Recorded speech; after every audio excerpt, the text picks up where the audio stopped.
Triple feeding shouldn't take more than 40 minutes. If you want to avoid any mental health ramifications or burnout, then this is the process you need to follow. Welcome to the first episode of the Navigating Low Milk Supply podcast, where my goal is to help your breastfeeding journey from turning into the breastfeeding odyssey. So be sure to subscribe and follow along.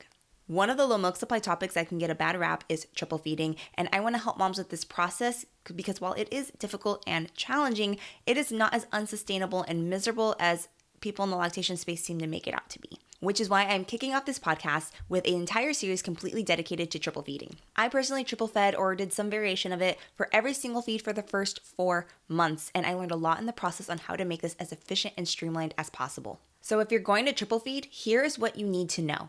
Let's first break down what triple feeding exactly is. It is a 3-step process where you breastfeed, you then supplement your baby, and then you finish with pumping, and you repeat this cycle all in one single feed.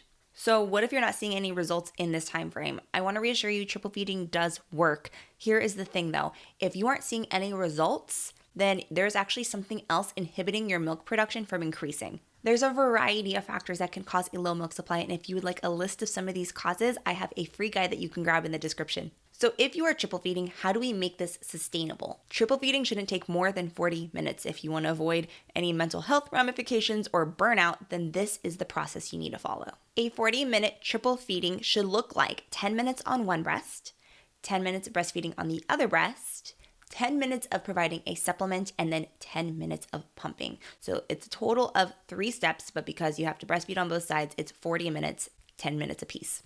Some lactation experts would argue that 15 minutes per side at the breast and then 15 minutes of pumping is what you should do. But honestly, even if you have a baby who is not nursing efficiently, as long as you have a good pump, that last 10 minutes of pumping will really fully drain your breast and be able to help your body realize it needs to up the production. And in fact, I will link a video that I did on my top recommended pump for a low milk supply. Triple feeding is best to be done in the first 6 to 12 weeks postpartum. It's when your hormones are most receptive to trying to increase your supply and it hasn't regulated yet. Regulating essentially is just when your hormones reach a point where your milk supply is a little bit more stabilized, and while it's not impossible to increase, it's just harder. One more thing I will say to help make triple feeding more sustainable is to do a couple of things. Either one, make sure you have a feeding station ready to go so that way it doesn't take a lot of time to set up and actually do the triple feeding. This is a lot easier to do when you are prepared and ready to go. And or get multiple pump parts or feeding supplies so that way you have less cleanup to do in between each of your feeds. Hopefully this helps with making this more sustainable and doable for you, because if you are able to triple feed within a 40-minute window and you are feeding every 2 to 3 hours, that gives you at a minimum about an hour, just under an hour and a half in between your feeds to be able to take care of you and your baby.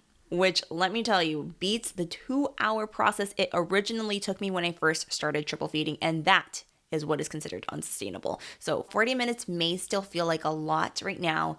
Get into a rhythm. It'll get easier as you go. My goal is to reach as many moms as possible with this podcast who need help. So if you're on a podcast platform, I would love if you gave us a rating and a review. And if you're watching on YouTube, make sure you give a like and a comment so this helps get pushed out to as many moms as possible. Because on the next episode, I'm going to be sharing one of my alternatives to triple feeding if triple feeding is still not your jam. So stay tuned for the rest of the triple feeding series to come.